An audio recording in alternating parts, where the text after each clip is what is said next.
सज्जनों एवं देवियों तथा प्यारे बच्चों,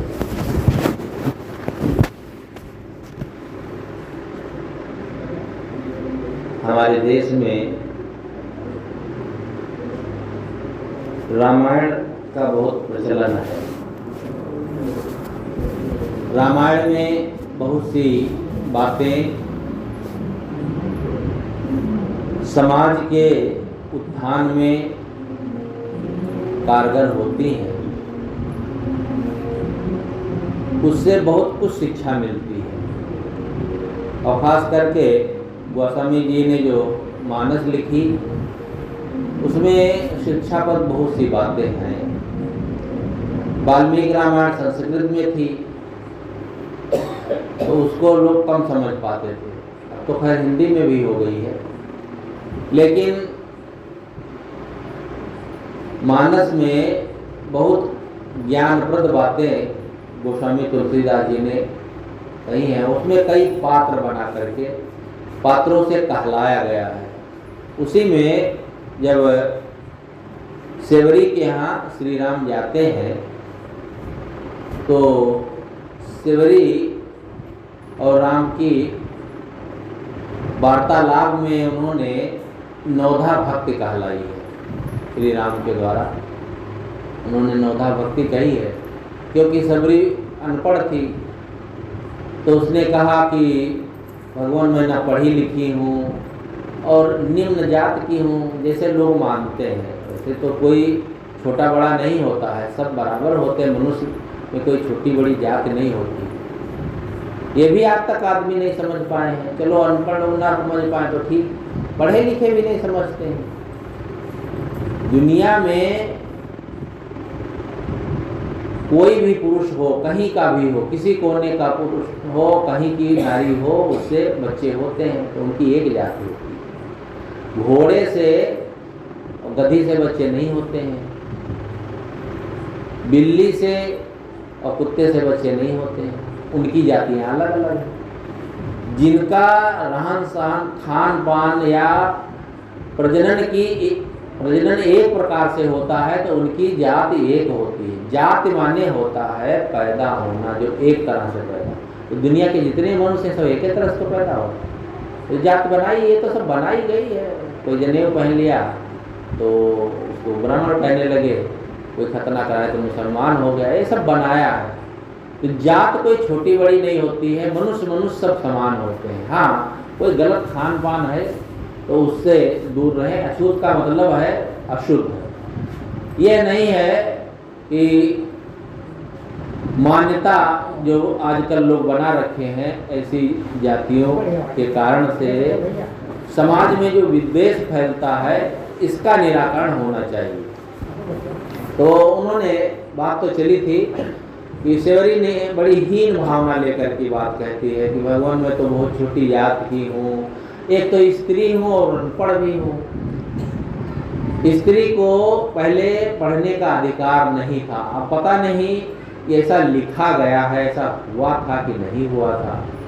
वैदिक काल में तो ऐसा नहीं था। वेदों में तो स्त्रियां जो है मंत्र बनाती हैं, उनकी रचयिताएं हैं। हर मंत्र पर मंत्र का नाम, उसके रचना करने वाले का नाम लिखा है। तो उसमें स्त्रियां थी तो कैसे नहीं पढ़ सकती थी। वैदिक काल में तो ऐसा नहीं लगता है। हो सकता है बाद में रहा हो। और उपनिषद में तो ऐसा दिखाया गया है कि पहले मात्र सत्ताक वंश था, माता के नाम पर ही वंश चलता था। जैसे आजकल पिता के नाम पर तो कहेंगे रामेश्वर वल्द, रमेश, मतलब पिता का नाम जोड़ते हैं। तुम्हारा क्या नाम? तुम्हारे पिता का, माता का नाम हम लिखने लगे हैं, लेकिन माता का नाम कोई खास नहीं, खास होता है पिता के नाम पर। तो पितृ सत्ताक वंश इस वर्तमान में है, लेकिन उपनिषदों में देखा गया है कि वहाँ पर माता का वर्चस्व होता था। माता के नाम से ही जाना जाता था लड़के को। तो ये कहना कि स्त्रियों को पढ़ने का अधिकार नहीं था, अब ऐसा लगता तो नहीं है, लेकिन मान लो रहा हो सकता है कभी ऐसा। तो ये घृणित था और ये सही नहीं था। सबको बराबर पढ़ने का और सबको बराबर जीने का, सबको बराबर समाज में रहने का अधिकार होता है। इसलिए श्री राम से गोस्वामी जी ने कहलाया कि इसमें कोई छोटा बड़ा नहीं है। कहा रघुपति सुन भामिन बाता, मानव एक भगत का नाता। ये नौधा भक्ति में उन्होंने कहा कि हे शेवरी, मैं तो एक भक्ति का रिश्ता मानता हूँ।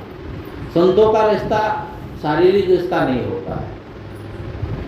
गृहस्थी में जब लड़की की शादी होती है, लड़की लड़के दोनों की जब शादी होती है, तब से रिश्ते बनते हैं। फिर जीजा साला और फूफा नाना सब जितने रिश्ते हैं शादी के बाद ही बन होते हैं। अगर संबंध ना हो, शादी का संबंध ना हो, तो रिश्ते कैसे होंगे?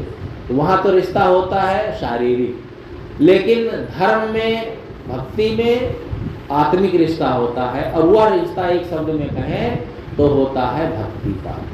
तो उन्होंने कहा कि मैं तो केवल भक्ति का रिश्ता मानता हूँ, और तुम्हारे में भक्ति खूब है, और तुम्हारे भक्ति तो इतनी है कि तुम्हारी भक्ति को देख करके ही मैं आया हूँ। और कहते हैं कि वह पता लगा करके शेवरी के आश्रम पर उसको दर्शन देने के लिए गए। तो भक्ति का जो रिश्ता होता है वो अटूट होता है, प्रगाढ़ होता है। गुरु शिष्य के बीच में ये रिश्ता कल्याण के लिए होता है। इसमें कोई चाहना नहीं होती है, दोनों तरफ से एक हित की भावना होती है। शिष्य चाहता है गुरु की शरण में जाने से हमारा हित हो, कल्याण हो, और गुरु भी चाहता है कि हमारे शिष्य का कल्याण हो, हित हो, तो वो भी शिक्षा देते हैं। तो उन्होंने कहा कि सुन रघुपत, कहा रघुपत सुन भामिन बाता, मानो एक भगत कर लाता। मैं भक्ति का रिश्ता मानता हूँ। फिर आगे उन्होंने नौधा भक्ति कहा। अब नौधा भक्ति तो गोस्वामी जी ने कहा, लेकिन श्री राम के द्वारा कहलाया गया है। इस नौधा भक्ति में सारी बातें उन्होंने कह दी। अगर इसकी पूरी व्याख्या की जाए तो फिर कुछ भी बाकी नहीं रहेगा, सारी बातें उसमें आ जाती हैं नौधा भक्ति में। लेकिन लोग जो है अच्छाइयाँ नहीं ले पाते हैं। तो उसमें जो पहली भक्ति उन्होंने कहा, वो कहा कि प्रथम भक्ति संतन कर श्रद्धा। अब यहाँ पर देखने वाली बात है कि श्री राम कहते हैं पहली भक्ति कौन सी है? संतों का सत्संग करना। उन्होंने ये नहीं कहा कि पहली भक्ति गंगा में नहाना, या तीर्थाटन करना, या यज्ञ करना, हवन करना, या पूजा करना, या सत्यनारायण की कथा सुनना। नहीं कहते हैं। पहली भक्ति संतों का सत्संग, क्योंकि जब तक सत्संग मनुष्य नहीं करेगा तब तक उसे ज्ञान नहीं होगा। भक्ति करना, धर्म करना, परोपकार करना, परमार्थ में चलना, ये सब ज्ञान होता है जब वो संतों के सन्निकट जाता है, यानी सत्संग करता है। इसलिए उन्होंने पहली बात कहा कि प्रथम भक्ति ही यही है, संतों का सत्संग करना। सत्संग हमें जीवन जीने का ढंग सिखाता है। लोग कहते हैं अरे सत्संग में जाने से क्या फायदा है, कौन सा लाभ होता है? कितने लोग ना स्वयं कुछ करते हैं और ना दूसरों को प्रेरणा देते हैं। प्रेरणा देना तो दूर है, बल्कि टांग पकड़कर खींचते हैं। अरे कहाँ तुम बेकार में समय गंवाते हो? वहाँ 2 घंटा महात्मा लोग, क्या महात्मा लोग सुनाएंगे? हम तो बहुत सब जानते हैं। ऐसे लोग बड़े अहंकारी भी होते हैं, हम सब जानते हैं, बस यही महात्मा लोग कहते हैं बीड़ी ना पियो और सिगरेट ना पियो, मांस ना खाओ और प्रेम से रहो। ये सब हम जानते नहीं हैं। और उनसे पूछो ये सब जानते हो, करते हो कुछ? तो करते कुछ नहीं। सब वही करते हैं जो नहीं करना चाहिए। जीवन जीने का कोई ठिकाना नहीं है और अहंकार बहुत होता है। एक आदमी गली में कागज टुकड़ा बीन रहा था, तो बाबूजी निकले, हंसने लगे। तो कहा, तो भी हंसने लगा। तो उसे बाबूजी को लगा, रे मुझे देखकर क्यों हंसता है तू? उन्होंने कहा कि बाबूजी आप मुझे देखकर हंस दिए तो मैं भी हंस दिया। मैं इसलिए हंस दिया कि देखो कागज के टुकड़े बेकार समझकर मैंने फेंक दिया, सिगरेट के डिब्बी खाली में सिगरेट पी लिया और उसके बाद फेंक दिया, और उसको तो बीन रहा है, तो पागल है कि नहीं है?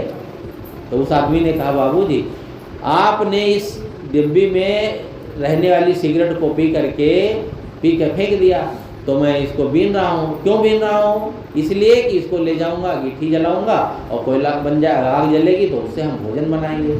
तो मैं तो भोजन बनाने के लिए, भूख मिटाने के लिए कागज़ के टुकड़े ले जा रहा हूँ, और आप तो इसके अंदर रहने वाली सिगरेट को पी करके कलेजा जला रहे हैं, और मैं तो भोजन बनाऊँगा। तो ये बताइए कौन पागल है? तो वो चुप। अब एक आदमी कलेजा जलाता है तो वो तो अपना बड़ा होशियार समझता है, और एक आदमी बेचारा उस भूख मिटाने के लिए भोजन बनाएगा तो कहते तो पागल है। होशियार बनते हैं लोग, लेकिन वैसा जीवन नहीं जीते हैं। तो सत्संग से हमारे जीवन में क्या लाभ होता है? सत्संग हमें उस स्थिति तक पहुंचाता है जो हमें सही सही ज्ञान जिससे होता है, वो एक सत्संग ही माध्यम है। आज तक बिना सत्संग के किसी आदमी को सही रास्ता नहीं मिलता है। दुनिया में जितना कुछ बताया जाता है भौतिक ज्ञान होता है, कोई इंजीनियरिंग वाला ज्ञान बता देगा, कोई डॉक्टरी का बता देगा, तो उससे क्या होगा?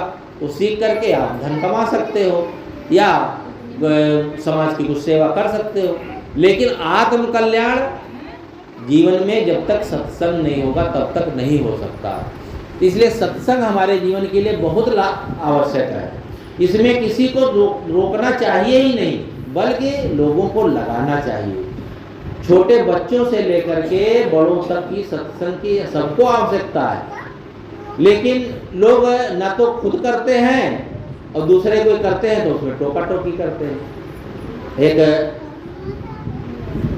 घर में पत्नी थे, तो पति जो था थोड़ा ज़्यादा भौतिकता वाला और पत्नी थोड़ा धार्मिक। माताएं खुद धार्मिक प्रवृत्ति की होती ही है, चाहे भले ही पूजे पाठ करें, ना कुछ ज़्यादा ज्ञान हो, लेकिन वो धार्मिक प्रवृत्ति होती। तो हाँ, जहाँ उनका घर था उसके बगल में एक मंदिर था, तो वहाँ पर रोज सत्संग हुआ करता था। सत्संग में तो दोपहर में होता था, तो वह बहन जो है सब घर का काम धाम करके भोजन पानी करके खिला पिला के चली जाए, आधा घंटा 1 घंटा सुना हो। तो वो उनके जो पति थे वो रोज टुन के, अरे तुम क्या वहाँ रोज रोज सत्संग सुनने जाती हो, और क्या महात्मा लोग सुनाते हैं, हम सब जानते हैं, और बिना मतलब रोज रोज क्या सुनती हो? नहीं, कोई नई बात बताएंगे क्या? कोई इंजीनियर थोड़े हैं और कोई वैज्ञानिक थोड़े हैं, महात्मा जो नई नई खोज करते हैं वही तो सुनाते हैं। अब वो रोज रोज टोके, तो उसने सोचा कि अब ये मानेंगे नहीं, तो बस एक दिन वो लेटी तो सुबह उठी नहीं, क्योंकि माताएं तो पहले उठ जाती, वो उठ करके सब साफ सफाई करके जब भोजन तैयार करता वो मियाँ जी सो के उठते थे। जब उठे 8 बजे सो के देखा वो लेटी है, तो पहले समझे बीमार है। कहा तुम तबीयत ठीक नहीं है क्या? तबीयत बीमार हो क्या? कहा नहीं, तबीयत तो ठीक है। तो कहा फिर लेटी क्यों हो? सवेरे बर्तन नहीं मांजा, सब गंदे पड़े हैं, कपड़े गंदे हैं, घर सब गंदा है, साफ सफाई नहीं करोगे? रोज रोज क्या करें? कर लेंगे 10-5 दिन में। कहा 10-5 दिन में तो घर तो पूरा कूड़ादान हो जाएगा। हाँ, कहा रोज रोज घर की सफाई करो, कपड़े की सफाई करो, घर की, कपड़े की, बर्तन की सारी सफाई रोज रोज, और मन की सफाई रोज रोज नहीं करना। बस वो समझ गया हमको बताने के लिए। कहा हाँ ठीक, कोई बात नहीं देवी जी, तुम चली जाए। आदमी खुद नहीं करता है जो अच्छा काम, लेकिन दूसरों को उसमें सहयोग देने के बजाय और उसको हतोत्साहित करता है। इसमें जो जितना ही काम करेगा, भक्ति करेगा, सत्संग करेगा, धर्म करेगा, परोपकार करेगा, दान पुण्य करेगा, वो उसके संस्कार बनेंगे। इसमें दूसरे का कोई बहुत लाभ होने वाला नहीं है। लोग तो कह देते हैं कि पत्नी अर्धांगिनी होती है तो आधा हिस्सा हमको मिलेगा, तो सत्संग करती, भक्ति करती, पूजा करती है तो हमको भी धर्म उसका फल मिल जाएगा। मिलेगा थोड़े किसी को। इसमें कोई बंटवारा नहीं है। भोजन कोई बनाए तो उसमें हिस्सा है, तुम भी खा लो, एक ने बनाया सब लोग खा सकते हैं। घर बना दे घर मालिक तो सब लोग उसमें रह सकते हैं। सब जगह जो है हिस्सा हो सकता है, लेकिन भक्ति में इसमें हिस्सा उसका कुछ नहीं है। जो भक्ति करेगा, जो सत्संग करेगा, पूजा पाठ करेगा, उसका मन प्रसन्न होगा, उसके मन में जो है अच्छे संस्कार बनेंगे। दूसरे के कैसे बन सकते? दूसरे को उसमें बंटवारा कैसे हो जाएगा? इसलिए इसमें स्वयं को ही करना चाहिए। इसमें कोई ये नहीं है कि कितने लोगों से कहो कि भैया तुम बच्चों को नहीं लाते हो सत्संग में? तो कहते अरे साहब हम तो सुनते हैं, और बच्चे जो है पढ़ते लिखते हैं, और बच्चों को सत्संग में क्या जरूरत है?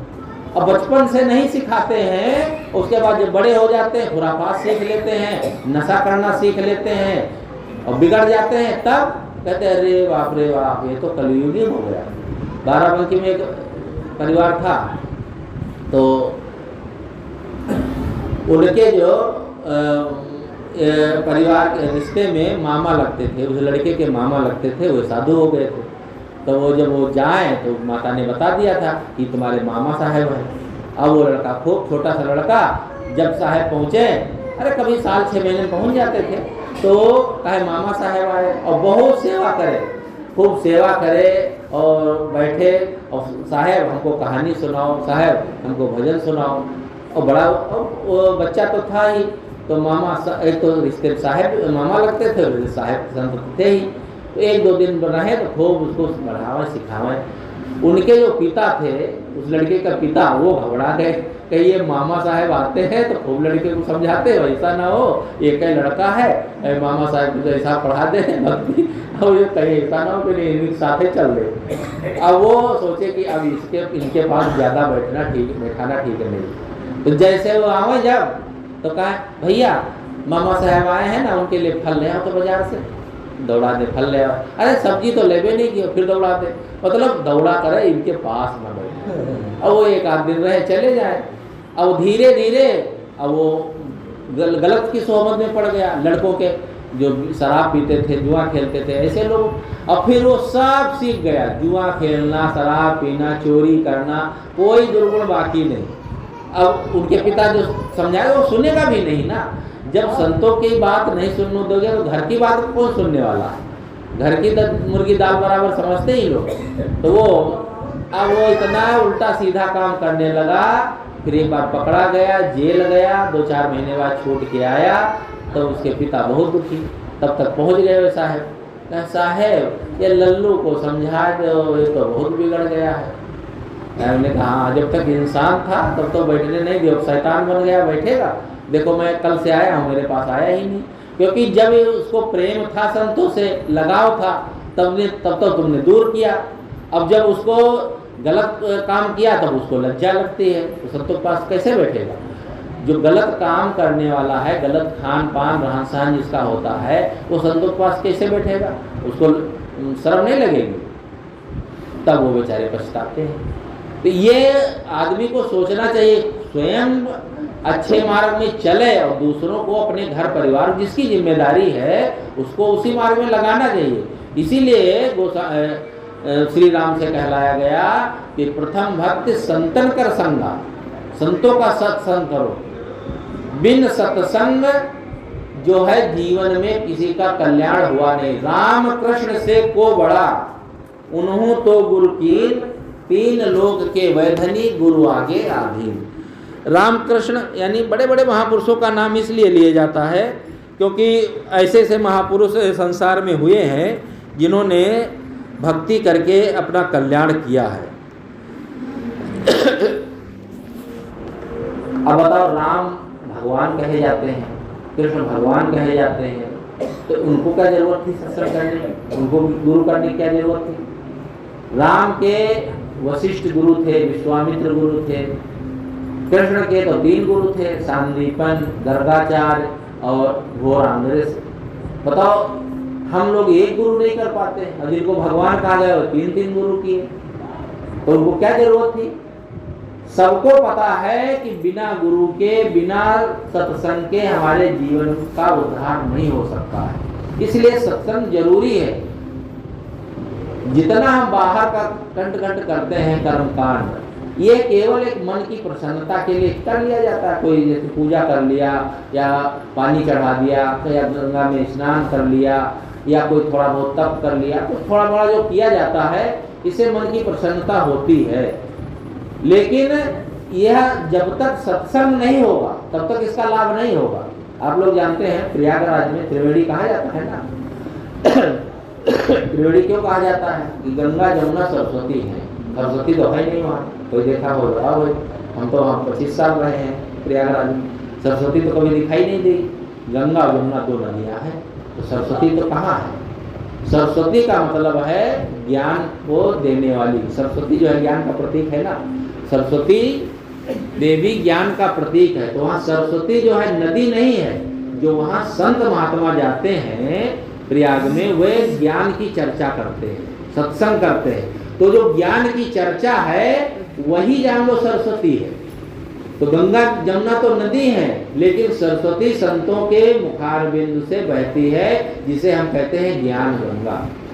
वह अगर गंगा ना हो तो वैसे तो क्या है, बहुत लोग जाते डुबकी लगाए वह भागे।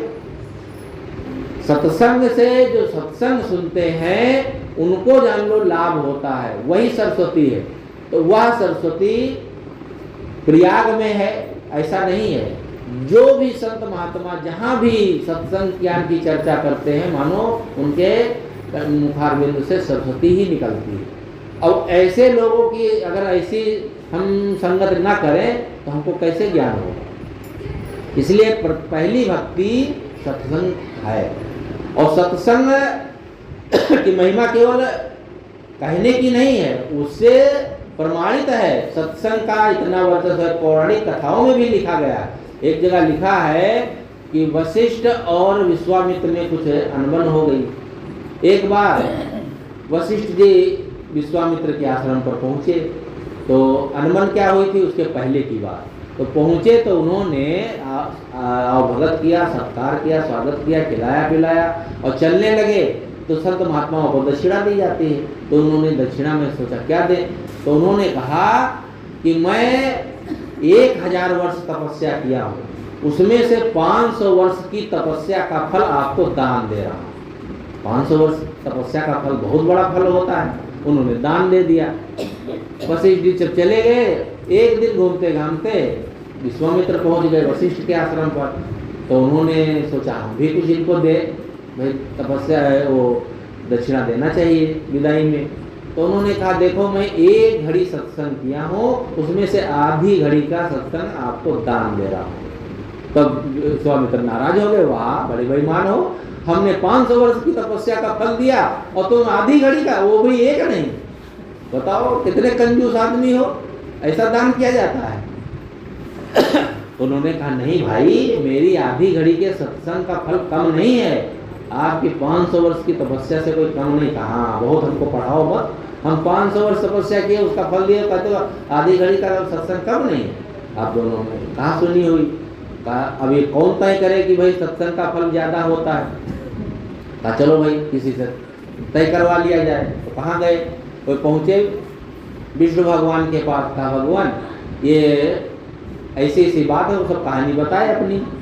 तो उन्होंने कहा देखो मैं तो आराम कर रहा हूँ क्षीर सागर में, मुझे फुर्सत नहीं है, ऐसा है आप चले जाइए शिव जी के पास में। तो शिव जी ने कहा कि भाई देखो मैं भी ये सब नहीं कर सकता हूँ, ये बड़े बड़े संत महामुनियों का झगड़ा है, इसमें कौन बीच में पड़े, आप चले जाइए शेष भगवान के पास, वह शेष की सैया पर आराम कर रहे हैं, उनसे फैसला करा लो। तो शेष भगवान के पास गए। तो शेष भगवान के बारे में जानते हो, शेष भगवान अब पृथ्वी को अपनी सिर पर रखे हैं। कहते जो हाला डोला तो आता है कि जब शेष भगवान तो थोड़ा फन इधर उधर करते हैं ना, तो हाला डोला आ जाता है। ये सब पौराणिक कहानियां हैं, तो ऐसे हाला डोला थोड़े आ जाएगा। वो तो पृथ्वी के अंदर ऐसी ऐसी ज्वालामुखी है, ऐसा ऐसा द्रव पदार्थ है, जब उसमें वो प्रफुल्लित होते हैं, फटते हैं, तब उसमें कंपन होता है। ये तो वैज्ञानिक ढंग से सब जान गए हैं, ये सब बातें बहुत कम मानते हैं, लेकिन पौराणिक कथाओं में तो यही लिखा गया। तो शेष ने कहा ऐसा है कि मैं पृथ्वी अपने सिर पर रखे हूँ और मैं पृथ्वी के रखते रखे गरुआ गए हूँ, ऐसा करो ये पृथ्वी को संभाल लो तब मैं फैसला करूँ। तो कहा अच्छा ठीक है। तो विश्वामित्र ने कहा मेरी 500 वर्ष की तपस्या का फल लग जाए और ये पृथ्वी रुक जाए। तो जैसे ही शेष जी ने और पृथ्वी को छोड़ा, कहा पकड़ो संभालो, जैसे वो टगमगाने लगी, वो संभाल ही नहीं पाए। तो फिर रोक लिए, कहा भाई तुम नहीं संभाल पाओगे। तो विश्वामित्र वशिष्ठ ने कहा आप रोकिए। तो उन्होंने कहा मेरी आधी घड़ी के सत्संग का फल लग जाए और ये पृथ्वी रुक जाए। रुक गई जैसे कि तैसी। तो विश्वामित्र ने कहा भाई अब फैसला कर दो, तो कहा अभी फैसला करना बाकी है। अरे 500 वर्ष की तपस्या को पृथ्वी नहीं रोक पाई, अब इनके आधी घड़ी के सत्संग ने रोक लिया, तो बताओ कौन किसके महिमा अधिक है। बस समझ गए कि सत्संग की महिमा बहुत अधिक है। एक घड़ी आधी घड़ी, आधी में बुनियाद, तुलसी संगत साधु की कटे कोट अपराध। एक घड़ी आधी घड़ी, आधी में पुनियाद मतलब 1 घंटा, आधा घंटा, 15 मिनट, मतलब जितना समय मिले उसमें यदि वो सत्संग सुनते हैं तो करोड़ों कल्प के बराबर होता है। 4 अरब 32 करोड़ वर्ष का एक कल्प माना जाता है, मान्यता है। अब 4 अरब 32 करोड़ वर्ष कौन बैठा रहा है, ये कल्प से उस कल्प में जाते हुए किसने देखा है, लेकिन कुछ गणित मानते हैं। अब बताओ इतने वर्ष का एक कल्प होता है, और जो आधी घड़ी का सत्संग कर ले उसको करोड़ों कल्प का लाभ होगा, तो कितना लाभ हुआ। कहते हैं दुर्वासा ऋषि ने कहा कि मैं भोजन उसी के घर करूंगा जो 100 यज्ञ किए होगा। अब 100 यज्ञ कौन किया हो अपनी जिंदगी में, हर साल कौन यज्ञ थोड़े करता है, कई जिंदगी में एक यज्ञ नहीं कर पाता है बेचारा। तो अब उनको कौन खिलाए भाई। अब वो बहुत गुस्साहिल आदमी थे दुर्वासा ऋषि, तो द्रौपदी ने कहा कि मैं उनको जाके भोजन कराऊंगा। पांडव बड़े चिंतित कि हमने तो 100 यज्ञ किया नहीं है, 1-2 यज्ञ किए हैं, अब उनको कौन खिलाएगा, वो तो नाराज हो जाएंगे। तो द्रौपदी ने कहा मैं जाऊंगी, बुला के लाऊंगी। तो उन्होंने कहा, जब गई तो कहा भगवान चलिए आप मेरे यहाँ भोजन करिए। कहा तुमने 100 यज्ञ किया है? कहा नहीं, मैंने 100 थोड़े हजारों यज्ञ किए हैं, लाखों। कहा लाखों यज्ञ किया है? इतनी उम्र में लाखों यज्ञ कैसे कर लिए? कहा ज्यों ज्यों पग आगे धरे कोटिन यज्ञ समान। ऐसे पूरी साथी संत मिलन को जाइए तज माया अभिमान। संतों के पास जाओ अभिमान माया का त्याग करके। यदि आप जाते हैं तो एक एक पग रखते हैं तो करोड़ों यज्ञ के समान है। तो बताइए इतनी दूर से भगवान में पैदल आई हूँ तो कितने यज्ञ मैंने किया। हाँ बेटी तुम सही कह रही हो। बस खुश हो गए, खा लिए। ये बात तो समझाने के लिए है। मतलब सत्संग का जो फल होता है वह अमोघ होता है। इसलिए गोस्वामी जी ने कहलाया है श्री राम से कि प्रथम भक्ति संतन कर संगा। पहली भक्ति संतन का सत्संग करना। फिर दूसरे में कहा दूजे रति मम कथा प्रसंगा। दूसरी भक्ति मेरे कथा प्रसंगों में प्रेम करना। मतलब जो सत्संग में कहा जाए या कथा सुनाई जाए या सत्संग सुनाया जाए, ज्ञान की चर्चा हो, उसमें प्रेम रखो। अब किसी को प्रेम ही नहीं है, मन कहीं उसमें सुनने में लगा ही नहीं है, तो उसको कैसे समझ में आएगा बात। एक सज्जन थे तो कहा चलो भैया आज सत्संग हो रहा है, मित्र चले आए सत्संगी। तो उसका मित्र अरे कहा हमको सत्संग अच्छा नहीं लगता। अरे कहा अच्छा का कोई थोड़ी देर सुन लेना। तो वो बेचारे गए कहे सुने से और बस बैठे, एक टेक लेकर के आराम से बैठ गए, सो गए। अब सो गए, किनारे बैठे थे, तब तक एक कुत्ता आया और पेशाब कर दिया। अब उनका खराब लगा, तो उन्होंने जब चलने लगे तो कहा देखो भैया कैसा सत्संग लगा। अरे कहा बड़ा खारा लग रहा था सत्संग तुम्हारा, ये तुम्हारे महात्मा कैसे कह रहे थे। कहा फिर सत्संग भी मीठा और खारा होता है। कहा देखो ना अब तो मेरे मुंह में लगा तो खारा। अरे कहा वो तो कुत्ते की पेशाब, तुम सो गए थे तो सो गए, किनारे की लुढ़क गए तो कुत्ता आया पेशाब कर दिया, तो खारा ही नहीं लगेगा। अब बताओ आदमी को जब प्रेम ही नहीं है सत्संग में तो जाएगा तो सो जाएगा या तो अपनी इधर उधर की चर्चा करेगा। और ये कितने लोग तो 99% लोग जाते ही नहीं, उनको सत्संग में कोई रुचि ही नहीं है। और जिनको रुचि है उनको भी कोई फायदा नहीं ले पाते। सत्संग से तो फायदा वही ले पाएगा जिनको प्रेम होगा, श्रद्धा होगी। और श्रद्धा प्रेम से ही कुछ मिलता है, वैसे कुछ मिलने वाला नहीं है। इसीलिए कहा कि दूजे रति मम कथा प्रसंगा, मेरे कथा प्रसंगों में प्रेम करो। कथा प्रसंगों में प्रेम तो करना नहीं है, बस खाली कथा सुन लेना है। आजकल की रामायण कैसी है आप लोग तो जानते हो, 24 घंटा जो होते क्या कहते हैं उसको, वो अखंड रामायण। अब अखंड रामायण होगी तो 24 घंटे उनका पढ़ देना है, पढ़ के डालना, उसको कहते हैं ना पढ़ डालना है। बस लेना कुछ एक कौड़ी नहीं उसमें से, बस छोटे छोटे बच्चों को लगा दिए, बस बोल रहे हैं बेचारे। और कोई थक गए तो दूसरे तीसरे को गा देते। एक आदमी बैठ के सुनता नहीं है ध्यान से, केवल यही ये कहने भर का हो जाता है, तो उससे क्या लाभ होगा। और एक आदमी तो गजब हो गया, वो रामायण कराया, तो रामायण कराया तो उसके एक मित्र निकले, तो कहा भैया तुम रामायण क्यों करवा रहे हो। कुछ नहीं, ऐसे करवा दिया। कहने नहीं, कुछ खुशी तो होगी, कोई मान्यता होगी। कहा मान्यता कुछ नहीं, बात ये थी छोटे भाई पर मुकदमा था ना, तो उसमें हमारी विजय हो गई, हम जीत गए, तो हमने सोचा रामायण करा दें। तो उसने कहा थोड़े बड़े बेवकूफ हो, तुमको तो महाभारत कराना था, रामायण करा दो। अरे छोटे भाई भरत ने तो राम के लिए राज छोड़ दिया और राज भोग नहीं किया, राम लौटे नहीं चित्रकूट से, तो उन्होंने उनके खड़ाऊ लाके सिंहासन पर रख दिया और केवल राज का संचालन किया 14 वर्ष तक। और राम छोटे भाई के लिए राज छोड़ के जंगल चले गए, सौतेली माँ के कहने पर। यहाँ तो सगी माँ कह देते हैं खेत चले जा, तो लड़का कितने बहाना सुनाता है। और सौतेली माँ के कहने पर श्री राम चले गए जंगल 14 वर्ष के लिए, 1-2 दिन के लिए नहीं। प्रेरणा क्या लेनी चाहिए, भाई भाई का प्रेम, माता पिता की आज्ञा का पालन, ये तो उसमें सिखाया गया है। वो तो किसी को लेना नहीं है, और छोटे भाई पर मुकदमा करके जीत जाए 2 बिस्वा जमीन, तो रामायण करा रहे हैं। ऐसा कैसा आदमी है, करता है धर्म का काम और करता है सब उल्टा। अरे धर्म कर्म तब काम देता है जब धार्मिक जो कृत्य कर रहे हो उससे कुछ लाभ लो, उसमें जो बातें कही गई हैं उनका जीवन में अपनाओ। वो नहीं करेंगे। रावण ने इसीलिए कहा था कि मैं टूट सकता हूं लेकिन झुक नहीं सकता हूं। रामायण में सभी बातें तो बताई गई हैं। जो अहंकार करेगा तो उसकी दशा क्या होगी, रावण की तरह होगी। विनम्रता रखेगा तो उसकी दशा, जो प्रेम रखेगा दूसरे। देखो श्री राम ने रावण के भाई को अपने में मिला लिया, ये कूटनीति देखो कैसी होशियारी, उसको मिला करके और रावण पर विजय कर ली, और रावण ने अपने भाई को मार के भगा दिया। तो कौन सा, तो शिक्षा हर जगह से मिलती है।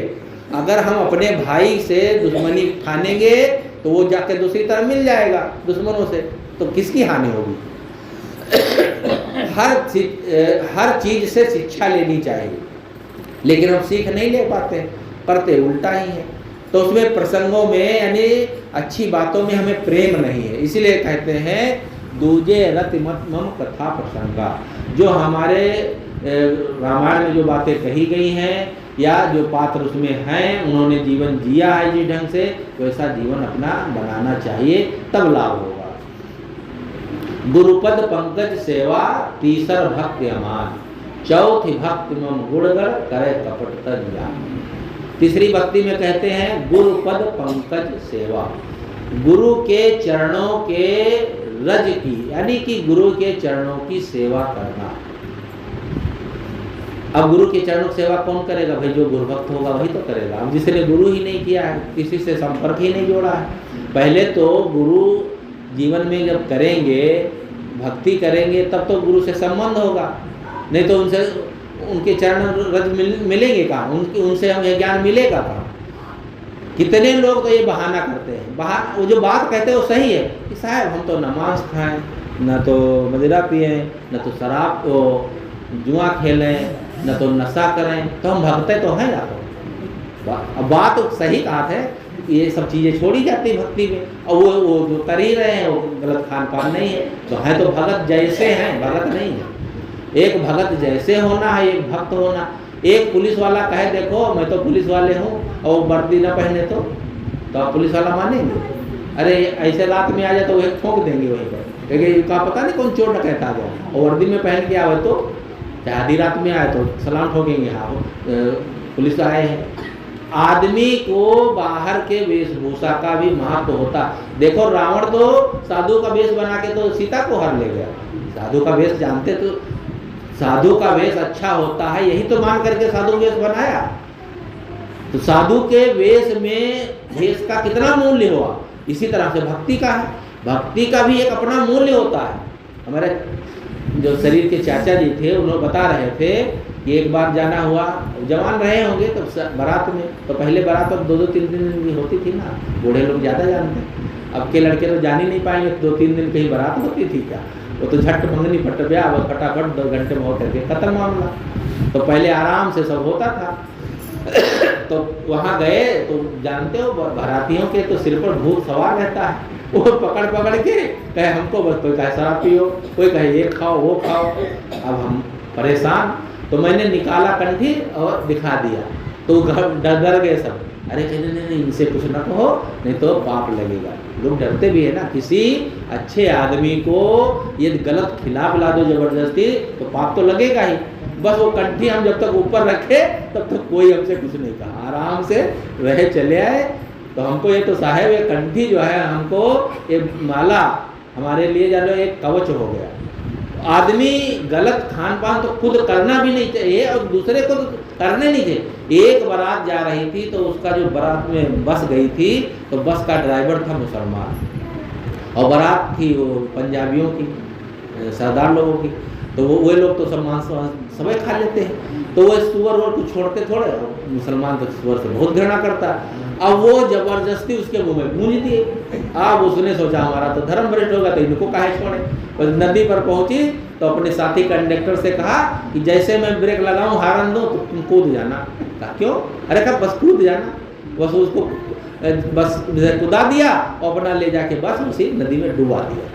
जो तो हमको भ्रष्ट किए हो तो तुमको भी छोड़ेंगे। पूरी बस उसी में नदी में डूब। बताओ आदमी कितना गलत है कि खुद गलत खान पान करता है, दूसरे को भी जबरदस्ती करता है। ये बात सोचना चाहिए। और समाज जो सत्संगी होगा और समझदार होगा ये सब थोड़े करेगा। तो गुरु के चरणों की जो रज है यानी गुरु की शरण में जा करके ही हमारा कल्याण होता है। इसीलिए कहा गया है गुरु के चरणों में मन की डोरी को बांधना चाहिए। मन की डोरी को कैसे? कि जो हम करते हैं वे गुरु के से जब हम पूछते हैं और गुरु से आशीर्वाद लेते हैं तो अपने आप फलित होता है। ये होना चाहिए। बहुत चीज़ें हम लोग नहीं जानते।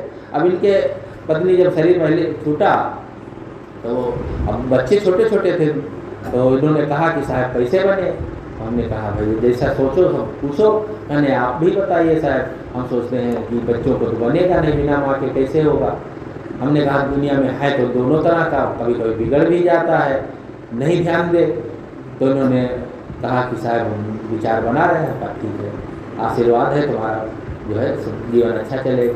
और संयोग से जो बच्चों की नई माँ आई इतना बढ़िया कि आज तक कभी भी किसी दुखी नहीं हुई, अब कोई परेशानी नहीं हुई।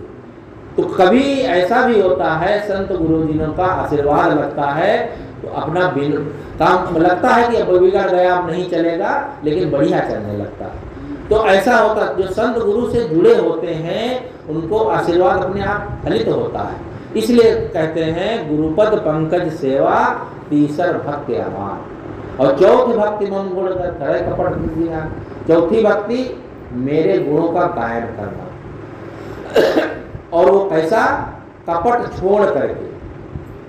आज छल कपट इतना बढ़ गया है कि भाई का प्रेम सब टूटता चला जा रहा है। घर परिवार में रिश्ते नाते सब टूटते चले जा रहे हैं। परिवार टूटता चला जा रहा है क्योंकि एक दूसरे के प्रति कपट की भावना है, छल की भावना है। दूसरे का हिस्सा ले ले, दूसरे का जितना ज़्यादा मिल जाए छीन ले। ये नहीं जानते हैं कि हम जो दूसरे का जबरदस्ती हड़पते हैं चोरी बदमाशी से छल कपट करके वो ब्याज सहित सब चला जाएगा। ये बोध नहीं है। एक सज्जन आए थे गुरु जी के पास, अपने भगत थे, पुराने भगत, 40-45-50 साल की उम्र हो गई थी। तो आते आते साहब के सामने बंदगी किया, बस रोने लगे। और फिर साहब ने कहा क्या बात है? तो वो कुछ बोल नहीं पाया, जोर जोर से रोने लगे। तो साहब ने कहा कि भाई क्यों रो रहे हो, क्या बात, कोई घटना हो गई? तो कहा साहब मैं बहुत पापी हूँ, मेरे जैसा दुनिया में कोई खराब आदमी नहीं होगा। क्या कोई गलती हो गई क्या?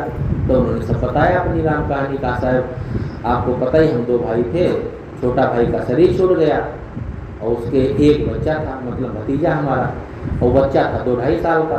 तो मेरे मन में पाप जग गया कि बच्चा तो भी छोटा है, 2-2.5 साल का है, वो क्या जानेगा।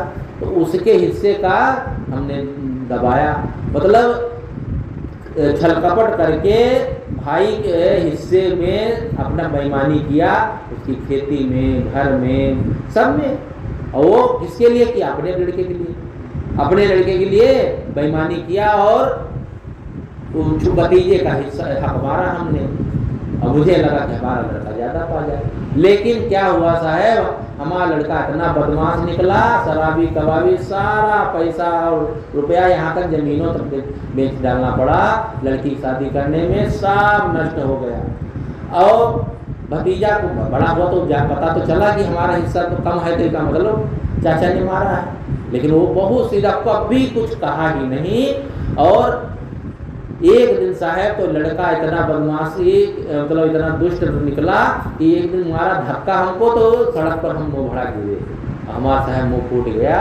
तो लड़का जो भतीजा रहा है वो दौड़ा, वही बेचारा उठा के ले गया, और उसने कहा चलो चाचा हमारे पास रहो, भैया सेवा नहीं करे हम करें। तो साहब हमको तो दुख ये बात का नहीं, वो लड़का धक्का मारा उतना दुख नहीं, क्योंकि सबके लड़का मारते हैं, धक्का गाली देते हैं, सब करते हैं, वो हमारे लड़का की। तो हमको तो दुख इस बात का है, इतना अफसोस कि हमने उस भतीजे का हक मारा जिसकी जो आज हमारी सेवा कर रहा है, जो हमको देखो इस परिस्थिति में सहयोग दिया, मेरा साथ दिया, और उसी का हक हमने मारा। ये साहब हमको बहुत बड़ा दुख है। हमने कहा हाँ गलती तो उनसे बहुत बड़ी हुई, बताओ ये ध्यान नहीं दे पाए। लेकिन हम रोने से पछताने से बनेगा, मैंने पछतावा करने से क्या होता है, गलती तो हो गई। लेकिन ये शिक्षा मिलनी चाहिए कि आगे से कभी ऐसा ना हो। तो हम समझते हैं कि ये जो कुछ हम ऊट पटांग करके 2 नंबर का बदमाशी करके इकट्ठा करते हैं, तो ये सब खाते हैं, तो सब भोगना अपने को पड़ेगा। रत्नाकर डाकू की कहानी तो सुने हो, रत्नाकर डाकू चुरा के लाते था, तो सब ऋषियों ने कहा ये मार काट करके लूट करके ले जाते हो, सब खाते हैं घर भर, इसमें हिस्सा लेंगे, ये कर्मों के फल में तुम्हें जब इसका फल भोगना पड़ेगा, कहा नहीं हिस्सा लेंगे, पूछ के आओ। तो घर वालों ने कहा हम क्या जाने भैया, तुम जैसे कमा के लाओ, हम ये सब नहीं जानते, तुम जानो तुम्हारा काम जाने, तुम्हारा काम है बाहर से कमा के लाओ, हमको खिलाओ। कोई जब तैयार नहीं हुआ तब उसकी आंखें खुल गई। वही रत्नाकर की जब आंखें खुली तो डाकू से वाल्मीकि ऋषि हुए। वाल्मीकि रामायण जो है संस्कृत में, दुनिया में सबसे पहले संस्कृत में उन्होंने ही लिखी, जो पूर्व में डाकू थे। आदमी का जो दिमाग बदल जाता है, बुद्धि बदल जाती है, तो कितना भी गिरा हुआ क्यों ना हो, कैसा भी खराब क्यों ना हो, वह सही रास्ते पर आ जाता है। इसलिए साहब कहते हैं कि चौथे भक्ति मम गुण कर करे कपट तज गान। और पांचवी भक्ति वेदों में भी कही गई है। सारी भक्तियों में उन्होंने उदाहरण दे करके समझाया है। छठतम शील विरत बहुकर्मा निरत निरंतर सज्जन धर्मा। छठी भक्ति में, सातवीं भक्ति, ये 9 भक्तियों में उन्होंने उदाहरण दे करके कहा कि देखो हर आदमी को भक्ति करना चाहिए, क्योंकि ये भक्ति की जो बात है, सत्संग की बात है, वो सब जगह लिखी गई है। सत्संग हमारे जीवन के, मनुष्य जीवन में यदि यह काम नहीं किया गया तो मानवेतर खानियों में, यदि पशु पक्षियों में क्या हो सकता है। पशु पक्षी चाहे जितना भी सीख लें, लेकिन वे अपना आत्म कल्याण नहीं कर सकते। आप एक कुत्ता पाल लो, उसको सिखा दो तो बहुत चीज़ें सीख जाएगा। तोता पाल लेते हैं लोग, उसको सिखा देते हैं, राम राम कहो तो राम राम बोलने लगता है। यहाँ तक सर्कस में तो देखो हाथी को, शेर को, सबको सिखा देते हैं। तो वो सीख सकते हैं, लेकिन वे समझ नहीं सकते हैं। पशु पक्षियों में कल्याण की भावना नहीं, कल्याण कर नहीं सकते। ये मनुष्य जीवन में ही संभव है। इसलिए मनुष्य जीवन केवल भक्ति के लिए ही मिला है, लेकिन इसको हम पीछे रखते हैं। भक्ति हमको, भक्ति के काम कब करते हैं, करना चाहते हैं बुढ़ापा में। अब लगता है सब रजिस्ट्रेशन कराए बैठे हैं, बुढ़ापा सबका रजिस्ट्रेशन है कर। अरे कितनी उम्र में कब शरीर किसका छूट जाए कोई ठिकाना नहीं है। बचपन में माँ के गर्भ से लेकर के बुढ़ापा, तो बुढ़ापा तो पक्का ही है, उसमें तो कोई आगे लाइनें नहीं है, लेकिन जीवन का कोई ठिकाना है। और फिर सारे काम जवानी में, रुपया काम आएंगे जवानी में, शादी जवानी। कोई कहता है कि भैया अभी तो शादी क्या करेंगे, बुढ़ापा में करेंगे। शादी कोई बुढ़ापा में नहीं करता, रुपये धन कमाता है, बुढ़ापा में नहीं करता। सारे काम जो है जवानी में या बचपन में, बचपन से लेके या जवानी तक, केवल एक काम जो असली काम है भक्ति का, धर्म का, सत्संग का, ये आगे के लिए टालता है बुढ़ापा के लिए। लेकिन बुढ़ापा किसने देखा? इसलिए इन सब चीज़ों को टालना नहीं चाहिए। मनुष्य जीवन को सफल, मनुष्य जीवन इसीलिए बहुत कीमती बताया गया। सोने के समान, हीरे के समान, चंदन के समान, ये तो बहुत उदाहरण साधारण है, उससे भी कीमती है। एक आदमी कहा मैं बहुत गरीब हूँ महाराज, कोई आशीर्वाद दे दो। कहा तुम गरीब हो, तुम्हारे पास तो बहुत धन है। तो कहा साहब हमारे पास महाराज कुछ नहीं है, बहुत गरीब हूँ, खाने का नहीं है, तो आशीर्वाद दो तो कुछ जीवन अच्छा से चले। कहा अच्छा ऐसा करो, तुम एक अपनी आँख दे दो, आपको हम 1 लाख रुपये दिवा देंगे। महाराज आँख देंगे तो खाने हो जाएंगे, बहुत खराब लगेगा, मैं आँख तो नहीं दूंगा। अच्छा दोनों आँख दे दो, तुमको 10 लाख रुपये दिला देंगे। नहीं महाराज हम आँख नहीं देंगे, अंधे होकर के क्या करेंगे। अच्छा कहा तुम एक हाथ दे दो, हाथ दे दो, तुमको 50 लाख रुपये दिला देंगे। कहा हाथ दे देंगे तो हम काम कैसे करेंगे। कहा तुम्हारा इतना शरीर है, इतना कीमती है, देखो नहीं दे सकते, यानी कि एक एक अंग तुम्हारा इतना कीमती है शरीर का, और तुम्हारा जीवन कितना कीमती होगा। और तुम कहते हो हमारे पास बहुत गरीब है। गरीबी तो गरीबी केवल हम अपने ऊपर लाद लेते हैं, आलसी बन करके, निकम्मा बन करके।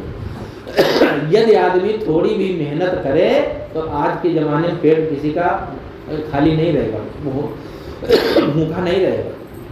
पुराने ज़माने की तो बात छोड़ दो, जो 80-90 साल पहले के लोगों से पूछो तो लगता है कि उस समय बहुत गरीबी थी, ऐसी व्यवस्था नहीं थी। लेकिन आज कौन किसके गरीबी। पहले तो एक जोड़ी कपड़े में शायद साल भर निपटाते थे, 2 जोड़ी कपड़ा बड़ा मुश्किल तो होता था। लेकिन आज तो सोचते हैं कौन पहनूँ, ये पहनूँ कि वो पहनूँ। घर में कपड़ा भरे भरमार है, खाने की कोई कमी नहीं, रहने के लिए छोटा मोटा सबके पास मकान, मतलब जीवन निर्वाह की कोई तंगी नहीं है। हाँ मन का नहीं होता है, बस कमी यही है, संतुष्टि नहीं है, मन संतुष्ट नहीं है। संतोष अगर हो जाए जीवन में कोई चिंता है ही नहीं। सतेश जायते सूरा सहस्त्रेश चा पंडिता वक्ता 10 सहस्त्रेश संतोषी नहीं बेसते। सारे लोग मिलते हैं, अच्छे वक्ता मिल जाते हैं, अच्छे पंडित ज्ञानी मिल जाते, सब दुनिया में दिखाई देते हैं, लेकिन संतोषी आदमी नहीं दिखाई देता। किसी से कहो तुमको तुम्हारे पास इतना संतोष है क्या, अरे भाई इतने में कैसे संतोष है। छोटा सा घर, बड़ा घर हो जाए तो ये ठीक रहेगा, लड़की की शादी करेंगे तो बहू कहाँ रहेगी, दुनिया भर का वो गिना देगा, चाहे करोड़ों की संपत्ति क्यों ना हो, संतोष नहीं है। अंबानी से ने पूछो जाके, जो आधी दुनिया खरीद सकते हैं, वो संतोष है उनको क्या। संतोष होता हाथ पर हाथ लेके बैठ जाए। और संतोष का मतलब ये भी कोई ना मान ले कि हाथ पर हाथ धर के बैठ जाओ।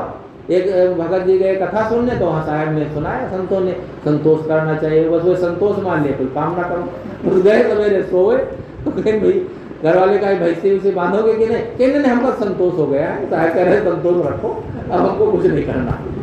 वाह, बैठे बैठे तम्बाकू खा तो उसमें संतोष नहीं है, तम्बाकू खा रहे हो सवेरे उठ के बैठे और भैंस बांधने में संतोष हो गया। काम ना करना, आलसी बन जाना संतोष थोड़ा है। जो हमें प्राप्त है, जो हमें जीवन में मिले, धन दौलत या खेती बाड़ी से, व्यापार से, बस उसमें संतुष्ट रहें, उसके लिए हाय हाय ना करें, ये हो जाए वो हो जाए, बस वही जान लो आदमी सुखी रहेगा। इसलिए जीवन में हमें संतुष्टि रखना चाहिए और सत्संग हमारे जीवन में यही सिखाता है। इतना कीमती जीवन को हम बर्बाद ना करें। एक उदाहरण मैं कहता हूँ तो अपनी बात समाप्त करूँ। एक राजा, पहले राजतंत्र था तो राजा लोग हुआ करते थे, आजकल मंत्री होते हैं। बात वही है, समाज चलाने के लिए राजतंत्र हो चाहे प्रजातंत्र हो, वो रखना पड़ता है, समाज चलाने के लिए हुआ होना चाहिए, होता ही है। तो पहले राजतंत्र में राजा हुआ करते थे और राजा लोग खेलने जाते थे, आखेट जिसको कहते हैं, शिकार करने जाते हैं। अब कोई कोई हर समय अपनी अपनी तरह से मनोरंजन के लोग साधन ढूंढ लेते हैं, क्योंकि जीवन में मनोरंजन सबको चाहिए। तो उसी साधन में वे पहले क्या करते थे कि आखेट खेलने जाते थे, शिकार खेलने के लिए। तो एक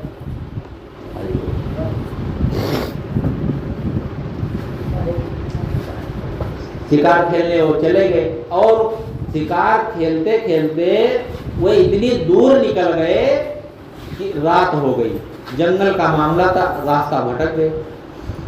अब उनको बड़ी भूख लगी, उन्होंने सोचा रात हो गई है, भूख भी लगी है और भटक भी गया हूँ, रास्ता भी नहीं दिखाई दे रहा है, अब कहाँ जाऊँ। तो उन्होंने सोचा कि ऐसा करते हैं, यही जंगल में आकर के जाकर देखता हूँ कहीं कोई जगह मिल जाए, तो जंगल में अंधेरा अंधेरा कहीं नहीं कुछ दिखाई दे, दूर एक जगह थोड़ी रोशनी दिखाई दे रही थी। तो उन्होंने सोचा कि जहाँ रोशनी है तो कोई जरूर आदमी होगा, कि पशु पक्षी तो रोशनी जला नहीं सकता, तो रोशनी जल रही है इसका मतलब कोई मनुष्य जरूर होगा। देखते देखते गए तो वहाँ पर एक आदमी निकला, एक झोपड़ी बना के रहता था, वो लकड़हारा था, लकड़ी काट करके कोयला बनाता था, बेचता था, यही सब काम करता था। जब उसकी झोपड़ी पहुँचे तो कहा भैया मैं भटक गया हूँ जंगल में, रात हो गई है, तो मैं रात भर आपके झोपड़ी में रह सकता हूँ। तो कहा रह लीजिए कोई बात नहीं। कहा भूख भी बहुत लगी है, तो कहा भाई भूख लगी है लेकिन मेरे पास कुछ है तो नहीं, रोटी 3 रोटी बनाया था, 1 रोटी बच गई है, और आप खाना चाहो खा लो। तो अब राजा जो हम माल मलिदा खाने वाला सूखी रोटी, लेकिन जब भूख खूब लगी हो ना तो चना भी अच्छे लगते हैं, सूखी रोटी और स्वाद आता है, उसमें सब्जी की जरूरत नहीं पड़ेगी जब खूब भूख होता।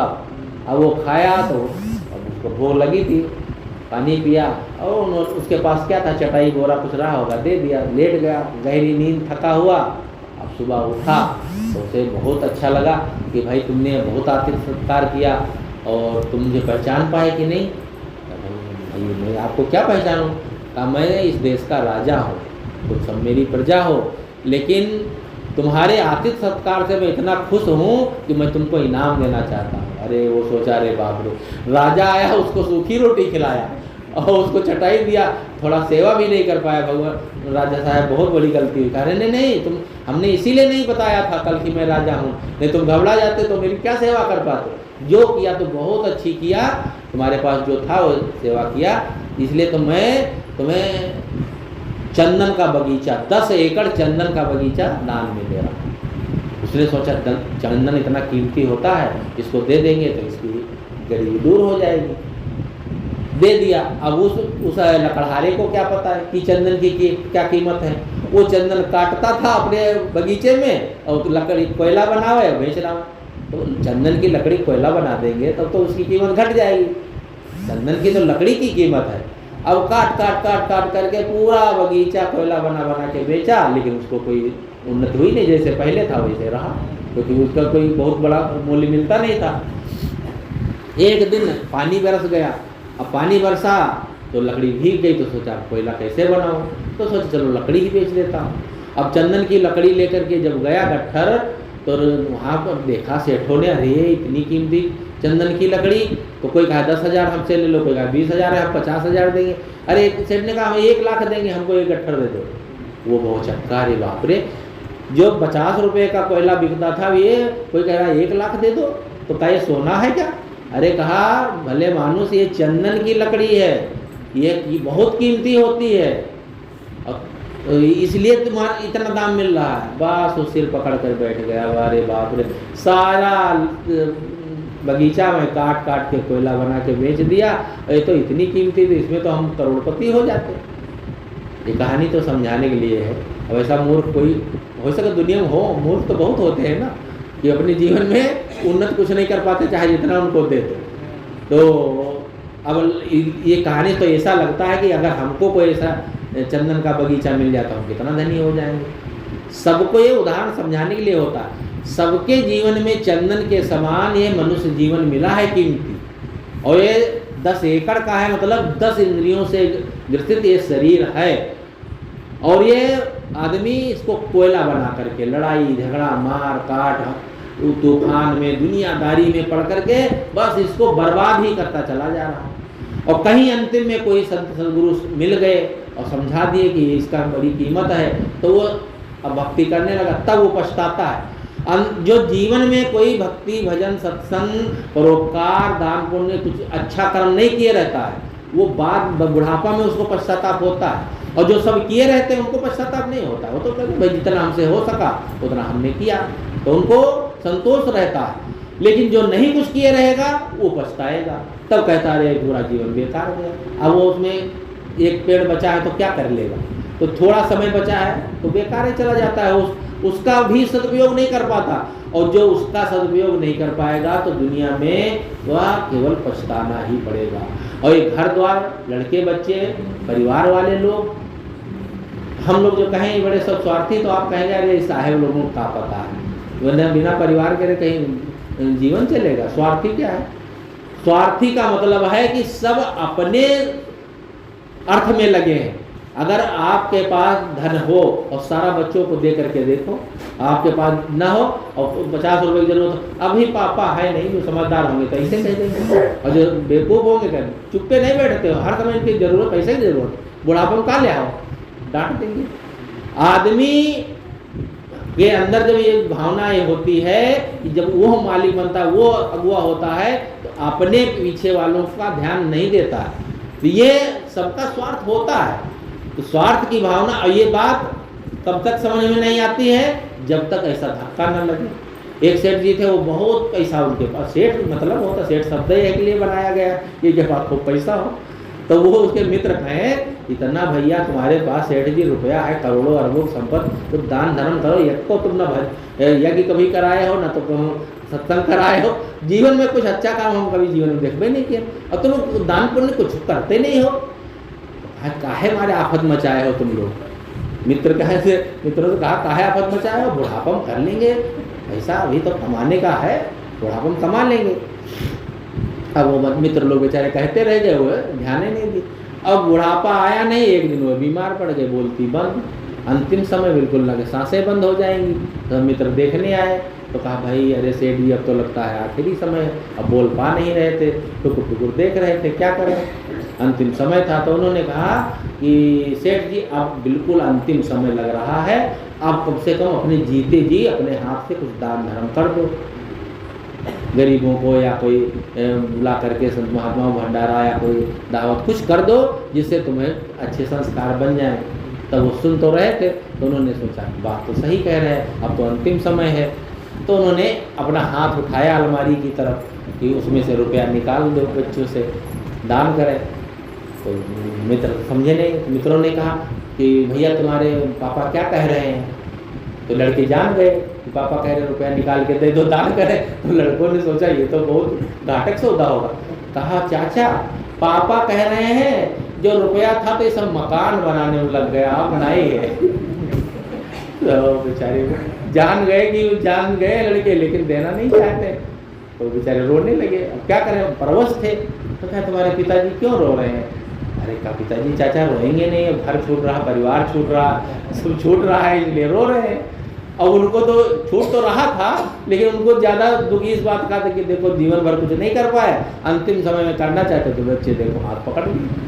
और करने वाला है, अपने जीवन में अपने से कुछ नहीं करोगे तो बाहर आपके लिए कोई दूसरा थोड़ा करने। और जो मरने के बाद वो क्या पिंड वो करते हैं, श्राद्ध वराद्ध करते हैं, वो सब दिखावा है। और श्राद्ध करें चाहे दुनिया भर का खवा दे, आप कहाँ मिले बताओ। जो भर के चला गया दादा बाबा, पता नहीं वो कहाँ जन्म ले लिया होगा, अब उसको चाहे वो पंडित का खवा चाहे साधु खवा, उसे कोई हाँ ये है कुछ खिला पिला दो तो हम वो बुरा नहीं है, खिलाना पिलाना बुरा नहीं है। लेकिन ये सोचो कि हमारे बाबा पा जाएंगे, दादा पा जाएंगे, कोई किसी मिलता उलता नहीं है। कहाँ मिले, क्या मिलेगा? जो उन्होंने जीवन में दान पुण्य धर्म कर लिया, मरने के बाद कुछ भी बदलता नहीं है, कुछ भी हमारे जीवन में मिलना नहीं है। इसलिए जीवन में कर लें। हर आदमी सोचता है मर जाएंगे, अच्छे कर्म कर, अभी तो क्या है, मरने के बाद हमें स्वर्ग मिलेगा। हर आदमी मरने के बाद स्वर्ग चाहता है, और मरने के बाद स्वर्ग में जो गया है वो लौट के आया नहीं बताने कि हम स्वर्ग गए थे, और जिंदा में मिलेगा नहीं। तो इसका क्या प्रमाण है? तो इसका खाली मतलब है कि कहानी मात्र है, समझाने के लिए जीवन में ही स्वर्ग अपनाओ, ऐसा व्यवहार करो, ऐसा परिवार बनाओ। परिवार का मतलब स्वर्ग का अर्थ ही होता है सुंदर वर्ग। वर्ग माने परिवार या समाज। जो समाज, जो परिवार सुंदर है यानी अच्छा है, वही परिवार मानो स्वर्ग में जी रहा है। और वह जीते जी बनाना चाहिए। अपने घर द्वार को ही, घर ही को मंदिर बनेंगे। घर को मंदिर हम नहीं बनाते। मंदिर में तो जाएंगे चप्पल जूता निकाल के, हाथ पाँव धो लेंगे। मंदिर में झगड़ा करते देखा किसी? कोई नहीं करता, चुपचाप। भगवान को डर है ना, भगवान को थप्पड़ मार देंगे, भगवान नहीं बोलेगा। लेकिन वहाँ जा, और घर के भगवान हैं जो हमारे माता पिता, इनके सामने लड़ाई करेंगे। और जूता चप्पल तो दुनिया भर के खाने खाएंगे, भंडार घर में भोजनालय में घुस जाएंगे, वहाँ नहीं निकाल सकते हैं, कितने दरवाजे में निकाल दें। न सफाई शुद्धता, न बोलचाल, न व्यवहार, सब कुछ उठपटांग। घर को बनाए हैं नरक और बस मंदिर को, मंदिर में पूजा करते हैं। दुनिया में आदमी बाहर जब निकलता है तब बड़े अच्छे ढंग से, घर के बाहर निकलेगा तो दूसरे की पत्नी से भाभी जी कैसी हो, बहुत प्रेम, और घर में आएगा दरोगा जी। अरे घर ही से शुरुआत करना चाहिए। घर में अगर आप अच्छा मीठा नहीं बोल पाएंगे तो बाहर आपका जीवन जो है चाहे जैसा दिखावा हो उससे कोई लाभ नहीं। बाहर की टेंशन घर आने पर दूर हो जाना चाहिए, नॉर्मल। लेकिन उल्टा हो रहा है, बाहर तो जैसे तैसे निपटा के आ जाएंगे और घर में आते आते मालूम होता है कि ये 4 पैक पी के आए, मार उल्टा सीधा घर में बच्चों को, पत्नी को, सबको बोलने। समाज में इसीलिए वैमनस्य आज बढ़ता जा रहा है क्योंकि जीवन जीने का ढंग हम अभी नहीं सीख पाए। इसलिए ये सब सीखना चाहिए। मैंने जो आज नवधा भक्ति पर थोड़ी चर्चा किया, ये नवधा भक्ति में बहुत बड़ी सीख है। नवधा भक्ति थोड़ी है, पूरी रामायण से जितने भी धर्म ग्रंथ हैं सब में अच्छी सीख मिलती है। लेकिन हम सीख लेना चाहें तो, नहीं तो क्या है, हीरे मोती तो हर जगह है, लेकिन हमारी समझदारी नहीं है तो हम कंकड़ बटोर रहे हैं, तो क्या फायदा होगा। जीवन में यदि हम चाहें तो हर जगह से अच्छी अच्छाइयाँ मिलेंगी और अच्छाइयों को लेकर के ही हम अपने जीवन को अच्छा बना सकते हैं। आदमी घर के बाहर निकले तो फूल बटोरता है कि कांटे बटोरता है, वो उस पर निर्भर करता है। जो उसको फूल बटोरेगा तो कोमलता मिलेगी, कांटे बटोरेगा तो कांटे गड़ेंगे। तो जीवन में हम जैसा करेंगे वैसा ही हमें फल मिलेगा। इसलिए अच्छा करना है। और ये सत्संग, भजन, भक्ति केवल हम लोग कर सकते हैं, यानी मनुष्य कर सकता है, ये दूसरे के बस का नहीं है। और ये हमें जीवन भर करना चाहिए। मानुष तन सद्गुर मिलम, मोक्षो इच्छा होय, दुर्लभ तीनों परम है, पाय सुयोग न होय।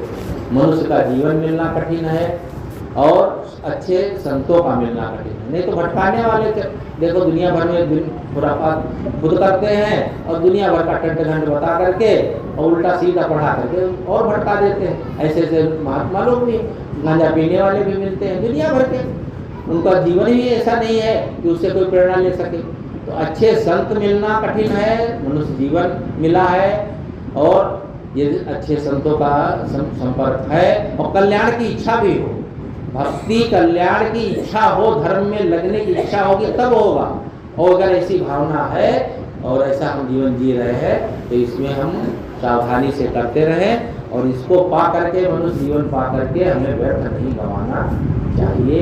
यही हमारे जीवन में दृढ़ संकल्प बने और जीवन भर सत्संग से, भक्ति से, अच्छे कर्मों से जुड़े रहे और यही करते करते इस संसार से जाएंगे, तब हमारा जीवन का लाभ होगा।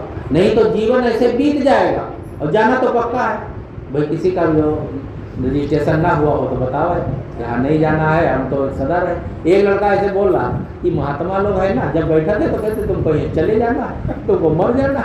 अरे कैसे मर जाना, हम सोचते नहीं हम मर जाएंगे तो कैसे जाएंगे। जब हम सोचेंगे हम लखीमपुर तक जाएंगे तब तो जाएंगे, और सोचेगा नहीं कोई लखीमपुर जाने तो अपने आप चला जाएगा। तो हम सोचते ही नहीं हम मरेंगे तो कैसे मरेंगे बताओ। और एक दिन वो बेचारा बीमार पड़ा, उसको हो गया लकवा और 10-15 दिन पड़ा रहा, महीना 2 महीना हो गया, शरीर छूट गया। अब लोग कहे कैसे इसे पूछा जाए भाई कैसे मर गए, बताओ। कोई ये सोचने की बात है। अरे जो प्रकृति का नियम है वो तो होना ही है, लेकिन आदमी बहुत चालाक है। मैं एक उदाहरण मुझे याद आ गया, सुना देता हूँ। आदमी कैसा चालाक है कि यदि मौत आ जाए तो उसको भी बेवकूफ़ बनाने सोचेगा, इसको भी थोड़ा उल्लू बना देते हैं। लेकिन उल्लू कैसे बन जाएगी, प्रकृति, मौत कोई आदमी थोड़े होता है। लेकिन ये तो कहानी में कह दिया जाता है। कहते हैं कि एक आदमी अपने दरवाजे पर लेटा था खुले में, तो शाम के समय एक ऊपर से आदमी आया आकाश से और उसका विचित्र वेश देख करके घबरा गया, जग गया, खड़ा हुआ। अरे कहा भाई आप कहाँ से आ गए। कहा मैं यमलोक से आया हूँ, यमराज ने हमें भेजा है, हम उनके दूत हैं, यमदूत हैं। तो कहा तुम मेरे यहाँ कैसे आ गए। तो उसने एक लंबा पर्चा निकाला, कहा दो ये जितने नाम लिखे हैं ना इनका समय पूरा हो गया है, इन सबको ले जाना है एक एक करके। तो देखा उसमें तो 50 नाम लिखे हैं। और उसने नंबर 1 पर देखा तो उसी का नाम, तो भैया मेरा नाम नंबर 1 पर, कहाँ बस इसीलिए तो तुम्हारे यहाँ उतरा हूँ, चलो तैयारी करो, तुमको ले चलता हूँ पहले। कहा भाई देखो ये बात गलत है, ना कोई नोटिस ना सूचना, बस अचानक टपक पड़े ऊपर से, चलो तुमको चलना है। अरे कोई काम होता है कोई सूचना भेजता है, नहीं सरकार दरबार में होता नहीं, नोटिस आती पहले, बिना नोटिस के कोई होता है। कहा नोटिस तो बहुत भेजा था, पहली नोटिस आ गई जब बाल पाक दिखाता है, दूसरी में नयन तिंगुर गिरन लागे दांत है, और नोटिस आना बंद हो जाती है, दांत गिरना, बाल पकना और चश्मा लग जाना, आंखों से कम दिखाई देना, ये नोटिस है, सूचना है कि बुढ़ापा आ रहा है, सूचना है। लेकिन सूचना फिर बुढ़ापा जब आता तो सूचना नहीं आती, वारंट आता, जब मौत आती ना तो वारंट आता, नोटिस वोटिस बंद, तो आ गया वारंट चौथा, हथकड़ी हम साथ हैं। और अब भजन की कौन बेरिया, तब गरेरे बात है, अब भजन तुम कहो सुन, मरते तब ही भजन होता है, तब तुम्हारा नंबर है चलो। उसने सोचा ये तो लगता है मानेगा नहीं, पक्का है ले जाएगा। कहा अच्छा बताओ इतनी दूर से आप आए हो, थके होंगे ना, आपको कुछ भूख प्यास लगी होगी तो कुछ खा पी ले। कहा अच्छा ठीक है भाई कुछ खिलाओ पिलाओ। तो घर में गया और लाया शरबत बना के, और वहीं से नींद की गोली उसमें एक डाल दिया। तो जैसे पिलाया वो सो गया, और जब सो गया तो निकाला पर्चा, सोचा अपना नाम काट दूँ, सोचा काट देंगे तो एक कम पड़ जाएगा, जान लेगा, बड़ा गिनती में कम हो जाएगा। तो उसने सोचा अपना ऊपर से नाम काट के नीचे लिख देता हूँ, तो गिनती में उतने रहेंगे और उतने रहेंगे। लेकिन जब 50 लोगों को ले जाएगा तो महीना 2 महीना लगेगा, तो और 2 महीना दिए लेंगे। अब बताओ आदमी कितना व्यामोही है, मतलब 50-60 साल जी लिया है तो कुछ नहीं कर पाया, और 1 महीना जी लेगा तो कौन ढेर कर लेगा, लेकिन व्यामोह तो होता है जीने का। तो उसने अपना पहला नंबर काट के और आखिरी में लिख दिया। अब जब वो जगह तो बड़ा खुश हुआ, कहा भाई आपने कैसा शरबत पिलाया, बढ़िया नींद आ गई। बोला तो मैं तो तुम्हारे आतिथ्यता से बहुत खुश हूँ, तो तुमको कुछ रियायत कर सकता हूँ, भाई तुम्हें ले तो जाऊंगा पक्का है, रिवायत ये कर सकता हूँ तुम्हारा पहला नंबर है ना, आप पहले नंबर पर नहीं ले जाएंगे, आखिरी में ले जाएंगे। तो ऐसा शुरू करते हैं कि नीचे से शुरू करते हैं, तो तुम्हारा आखिरी में आ जाएगा। और तो नीचे पहले लिख दिया था, फिर वही का पहले लग गया। आदमी सोचता है कि हम बड़े चालाक हैं, चालाकी वाला की चलती नहीं है दुनिया में। ये दुनिया गोल है ना, गोल में कहीं शुरुआत नहीं होती है, जहाँ से तुम शुरू करोगे वो अंतिम में वहीं आकर के टिक जाओगे। इसलिए दुनिया में चालाकी नहीं चलती है, भक्ति में, सत्संग में श्रद्धा, भावना, प्रेम चलता है, और जो जिसके अंदर होगा उसी का कल्याण होगा। आप सबको बहुत बहुत धन्यवाद। मेरी बातों को काफ़ी देर तक सुने, मैं अपनी बात और अधिक नहीं बढ़ाऊँगा, टाइम काफ़ी हो गया है, इसलिए मैं अपनी बात नहीं समाप्त करता हूँ। बोलिए सद्गुरुदेव की जय।